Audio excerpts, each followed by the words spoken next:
নবী কি বলল, কোরআন কি বলল, শরীয়ত কি বলল, সেদিকে নজর না, মানুষ যা চাইলো।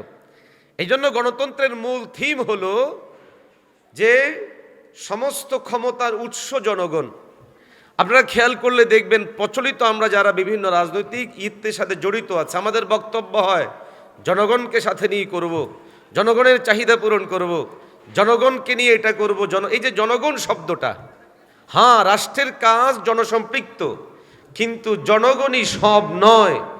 ইমানদার বলবে আল্লাহই সব, আল্লাহই সব করবেন, চূড়ান্ত সিদ্ধান্ত আল্লাহর পক্ষ থেকেই হবে। আল্লাহ যেটা হারাম করেছেন সেটা হারাম, আল্লাহ যেটা হালাল বলেছেন সেটা হালাল।